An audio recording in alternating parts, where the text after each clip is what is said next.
მიქაუტაძის დაბრუნება და პასუხი კრიტიკოსებს. დავითაშვილის მორიგი აღიარება. რატომ დაასვენეს კვარაცხელია და ქართველი ფეხბურთელების წარმატებული კვირა. ამ და სხვა საინტერესო სიახლეებისთვის უყურე ვიდეოს ბოლომდე. დავიწყოთ საფრანგეთიდან, სადაც გიორგი მიქაუტაძემ ლიონის მაისურით ნანატრი გოლი გაიტანა და თან 2. გიორგიმ დუბლი ქართველი ფეხბურთელების საყვარელ გუნდს ოსერს შეუსრულა. სწორედ ამ კლუბთან შეძლო დავითაშვილმა 3 გოლის გატანა.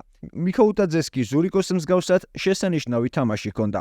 პირველ ტაიმში სწორედ მისი ბრძოლის შედეგად მოპოვებული 11 მეტრიანი გაიტანა. მეორე ტაიმში ქართველმა ფორვარდმა ბენრახმას შესანიშნავი პასი გამოიყენა და მახვილი კუთხიდან თავით ეფექტური გოლი გაიტანა. რა თქმა უნდა, მიქაუტაძემ უმაღლესი შეფასებაც დაიმსახურა. 2 გოლის გარდა ჰქონდა კიდევ რამდენიმე კარგი მომენტი. მოკლედ, ქართველისთვის ყველაფერი იდეალურად იყო. გიორგიმ ლიონი 2-ჯერ დააწინაურა, თუმცა უპირატესობის შენარჩუნება ვერც ერთხელ შეძლეს. აღსანიშნავია, რომ შეხვედრის საუკეთესო მოთამაშე 78 წუთზე შესვალეს და საბოლოოდ ლიგა 1-ის მე-9 ტურის ეს შეხვედრა 2-2 დამთავრდა. შეგახსენებთ, რომ ლიონში გადასვლის შემდეგ 23 წლის ქართველს ხშირად აკრიტიკებდნენ, რადგან აქამდე გოლის გატანა ვერ შეძლო. სწორედ ამ თემაზე ისაუბრა შეხვედრის შემდეგ გიორგი მიქაუტაძე. მის მოსმენამდე არ დაგეზაროს, დამისმე ზუსტად 2 წამი. დაალაიქე ვიდეო და გამოიწერე აქ. იმის მიუხედავად, რომ შედეგი არც თუ ისე მისაღებია, ბედნიერი ვარ იმ შეხვედრით, რომელიც ინდივიდუალურად ჩავატარე. ასე უნდა გავაგრძელო. სინამდვილეში ზეწოლა საერთოდ არ გვცნობ. მშვიდად ვიყავი. გამიგია, რომ ჩემს შესახებ ბევრი საუბრობდა. რაღაც მიზეზებზე საუბრობდნენ, მაგრამ სიმართლე არაფერი ყოფილა. ამას დიდ ყურადღებას არ ვაქცევ. რკინის მენტალიტეტი მაქვს. მუშაობა უნდა გავაგრძელო, რომ ყველას მოვაკერინო. რაც შეეხება პენალტის ეპიზოდს. ასე დროს მნიშვნელოვანია, რომ სიმშვიდე შევინარჩუნო. ზეწოლა საერთოდ არ მიგრძნია. თავს კარგად ვგრძნობ, რადგან გოლების გატანა მიყვარს. ეს ჩვენი თავდამსხმელების მოვალეობა. სიმშვიდე უნდა შეინარჩუნო და უბრალოდ გაისროლო. ვიმედოვნებ, ლაკაზეტთან წყულში თამაში ხშირად მომიწევს. აქ ამისთვის მოვედი. მის გვერდით თამაში მინდა. მან ეს 2 გოლი მომილოცა. შეხვედრის წინ კი მითხრა, რომ გოლს გავიტანდი. ამან ძალიან გამახარა. იმედი მაქვს, რომ ერთად კიდევ უფრო განვითარდებით და ბევრ გოლს გავიტანთ. წარმატებები ვუსურვოთ ქართველ ფორვარდს. იმედია, რომ ხშირად ვიხილავთ ძირითად შემადგენლობაში. ლიონს კი ამ ფრის შემდეგ 14 ქულა დაუგროვდა და ლიგა 1-ში მე-7 ადგილზე იმყოფება. შემდეგ შეხვედრას მიქაუტაძის გუნდი ლილთან სტუმრად გამართავს. აქვე გეტყვით, რომ ლიგა 1-ში თავისი დუბლი შეასრულა ზურიკო დავითაშვილმაც. სენტ-ეტიენი ანჟელს ესტუმრა. ქართველმა გათანაბრება 2-ჯერ შეძლო, თუმცა საბოლოოდ შეხვედრა 2-4 წააგეს.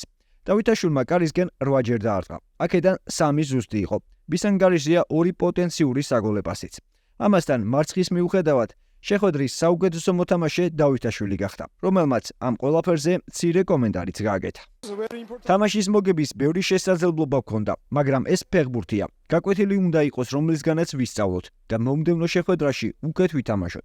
ვფიქრობ, თამაშის დროს უფრო თავდაჯერებული უნდა ვიყოთ.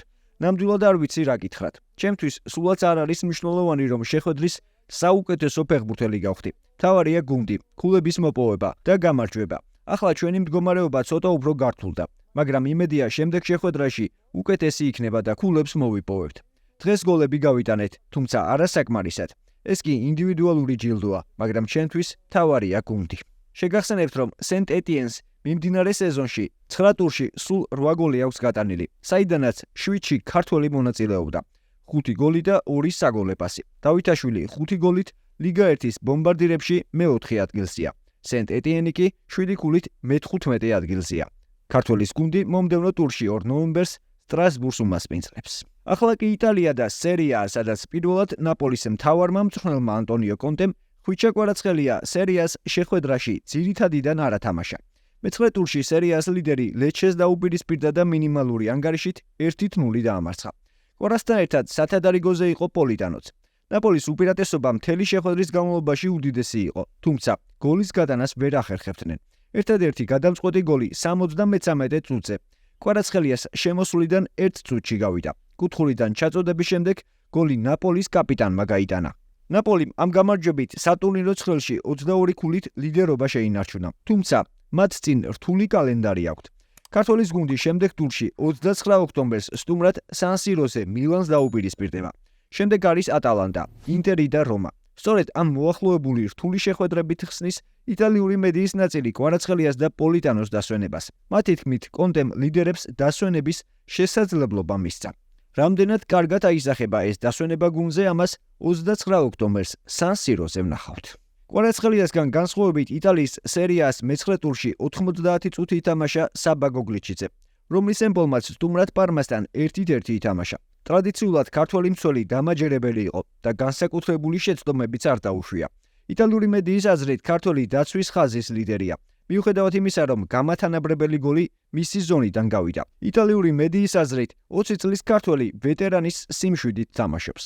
შეგახსენებთ, რომ ემპოლი 11 ქულით მე-10 ადგილზეა და მომდევნო ტურში 30 ოქტომბერს ინტერს უმასპინძლებს. მორიგი გოლი გაიტანა ბუდუ ზივზივაძემაც, თუმცა მეორე ბუნდესლიგის მე-10 ტურში კალსრუე ბერლინის ჰერტასთან შინ 1-3 დამარცხდა. მასპინძელთა ერთადერთი გოლი სწორედ 30 წლის ქართველმა ფორვარდმა გაიტანა. ეს ბუდუს მე-7 გოლია მიმდინარე სეზონში, რაც იმას ნიშნავს, რომ ქართველი კვლავ ბომბარდირთა დავის ლიდერებშია. კალსრუემ კი ამ მარცხით მე-4 ადგილზე გადაინაცვლა. ქართველის გუნდი ლიდერებში დაბრუნებას 2 ნოემბერს ჰანოვერის წინააღმდეგ ეცდება. გოლი გაიტანა ოთარ კიტეიშვილმაც. ავსტრიის ბუნდესლიგაში შტურმა ლასკი 2-1 დაამარცხა. შეხვედრაში ანგარიში პირველ ტაიმში სწორედ ქართველმა გახსნა. შეგახსენებთ, რომ ქართველმა ჩემპიონთა ლიგაზე სპორტინგთან მცირე დაზიანების გამო ვერ ითამაშა, თუმცა ცხადია, რომ ქართველი უკვე ფორმაშია. კიტეიშვილს მიმდინარე სეზონში შტურმის მაისურით ყველა ტურნირზე 14 შეხვედრაში 6 გოლი აქვს გატანილი. შტურმი კი ავსტრიის ჩემპიონატში 25 გოლით ლიდერია და მომდევნო ტურში 2 ნოემბერს შინ ვენის რაპიდს დაუპირისპირდება. გიორგი მამარდაშვილის ვალენსიამ კი ამჯერად სტუმრად ხეტაფეს ვერ მოუგო. ვალენსია შეხვედრაზე იგებდა, თუმცა 91 წუთზე დანიშნული 11 მეტრიანის მოგერიება გიორგიმ ვერ შეძლო, რის გამოც შეხვედრა ფრედ დამთავრდა. მართალია ქართველმა გოლი გაუშვა, მაგრამ დამატებულ დროში საოცარი ორმაგი მოგერიებით გუნდი წაგებას გადაარჩინა. ეს ფაქტი შეხვედრის შემდეგ ვალენსიას მთავარმა მწვრთნელმა, ფეხბურთელებმა და ესპანურმა გამოცემაც აღნიშნეს. მათი თქმით, ქართველმა კიდევ ერთხელ დაამტკიცა, რამდენად მნიშვნელოვანია. თუმცა ფაქტია, მხოლოდ გიორგის კარგი თამაში გუნდს წინსვლაში ვერ ეხმარება. ვალენსიას მიმდინარე სეზონში ერთადერთი მოგება აქვს და 7 ქულით ბოლო ადგილზეა, ხოლო მომდევნო ტურში 2 ნოემბერს მადრიდის რეალს უმასპინძლებს. მანამდე გიორგი მამარდაშვილი 28 ოქტომბერს პარიზში ოქროს ბურთის ცერემონიაში მიიღებს მონაწილეობას. დაჯილდოებაზე წლის საუკეთესო ფეხბურთელთან ერთად საუკეთესო მეკარეც გამოვლინდება. ამ შემთხვევაში მამარდაშვილის კონკურენტები დიეგო კოშტა, ჯანლუიჯი დონარუმა, გრეგორ კობელი, ანდრეი ლუნინი, მაიკ მენიო, ემი მარტინესი, უნაი სიმონი და რონვენ უილიამსი არიან. წარმატებები უსურვოთ გიორგის ამ დაჯილდოებაზე, ისევე როგორც მადრიდის რეალთან დაპირისპირებაში.